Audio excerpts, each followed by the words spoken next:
Welcome to TradersArmy.com, defending your right to build wealth and preserve capital for generations to come.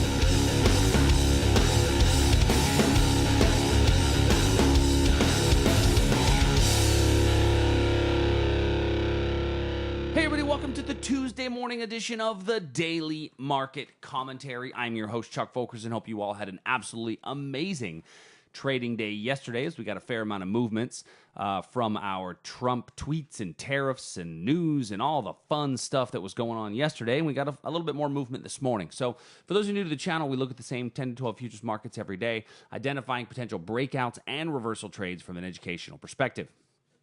Two quick announcements. One, if you're a Traders Army subscriber, our Thursday morning live trade room, we will start 1 hour early.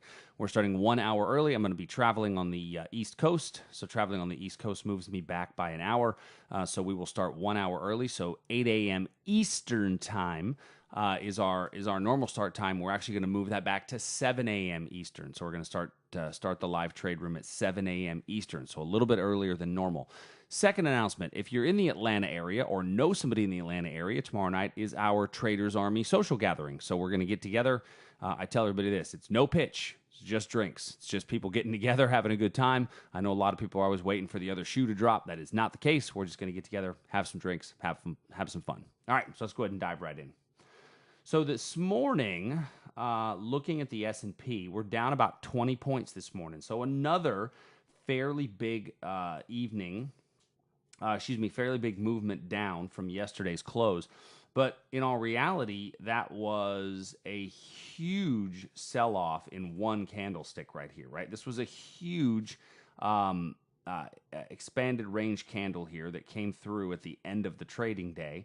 And then the markets have since rallied up from there. And we got a really nice rally in the Globex session, but then right at the European market open, we sold off yet again. So I think that there's a good opportunity to get short in this market. Now, we have not yet put in a new low.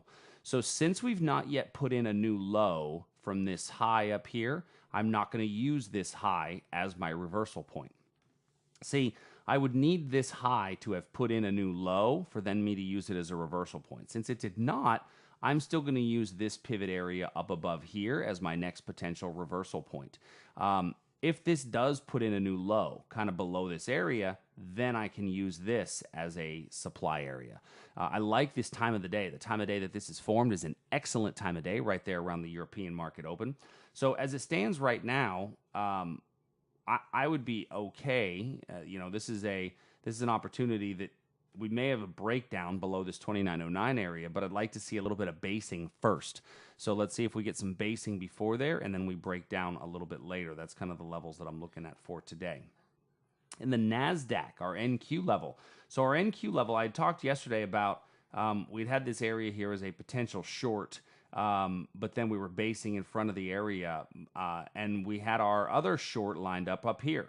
So anybody who caught that short yesterday, leave me a comment down below. That one worked out beautifully well. And then notice that old supply acted as a new demand area. Its price hit the new demand area and then rallied up through there. So now what we're doing, this also continues to set up for a breakdown. Both of these are setting up for a breakdown, but we did get a really nice reversal off of our little 15-minute level up here for the strong move away. So our next area,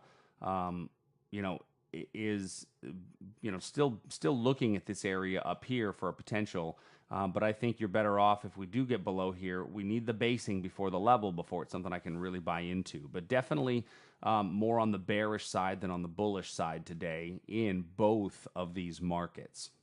Not sure that it's going to be a gap and go situation, meaning we'll open the cash markets with a gap down and then it'll just run. I'm not sure if that's going to happen. I would rather get in on a retracement. Crude oil. So crude oil as well. We had a little bit of a gap down through here, and now we traded back up, just about closed that area of the gap, and are moving down from that region. I think if I look at this on a 15-minute chart, we had a really nice setup yesterday in crude, and when I go down to a 15-minute time period, I've got a little bit of a double top here. And this area in here, but I'm going to use this double top region as really my next reversal point. So if I'm looking at this, that double top area right in here would be my next level for a reversal. There's also this little area down in here. I think price could make it all the way down to this region. So both of these levels, I think, are decent areas to look at for price changes. Now, remember, I'm going to make both of these purple, and I use purple lines to signify a 15-minute level. And by definition, a 15-minute level is not as valuable as a 60-minute level, right? There's going to be less trading that goes on in the 15-minute level than there is in the 60. So those are my two areas in crude oil. Let me take a look real quickly at gold. And in gold, we are in between our areas of supply and demand. Nothing has been added. Nothing needs to be added at this point, and really not a whole lot needs to be said from yesterday's video. If you want to catch yesterday's highlights, just go check out yesterday's video and see what we talked about. I'm sure that'll be linked in the comments below. In the bonds, we have a bond area in here. We were looking yesterday. You know, we've had this really big run up there at the end of the day, as you know, corresponding with the markets running down. Thought there might have been a little breakdown here in the afternoon. Was talking to a friend of mine who took a little breakdown below this little level, but it just didn't hold and popped up through. Now we're waiting on still our areas of demand and supply kind of in between. In the Aussie, we have our supply level up above us. We had a huge run up here right at the Aussie market open, and now we're starting to show a little bit of a retracement and some weakness. So on this one, I really kind of like this region up here for a potential reversal. Your stop would have to be above the pivot in that area.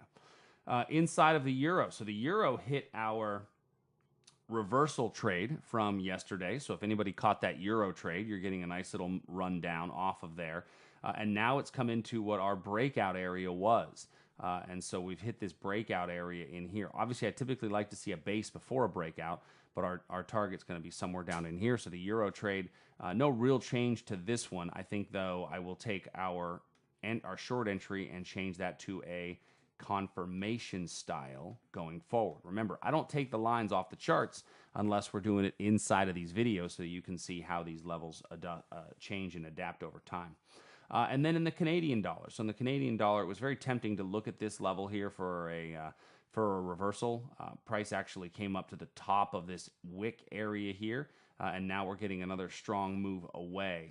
I'm not going to add anything to the Canadian dollar, only because it's still too much of a sideways price action, and I'd rather let that sideways price action do what it does, which is not usually a whole lot. I'll wait for a trend to form on the bigger picture.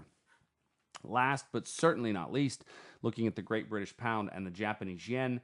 The Great British Pound, we had a really nice short on Sunday off of this high. And so if you're still in that short, congratulations. I'm glad you're still in it. It's running nicely. If you're not in it, no big deal. I think that you've got other opportunities coming up. But I think that, you know, this is going to retrace in my mind all the way down to this 3063 area.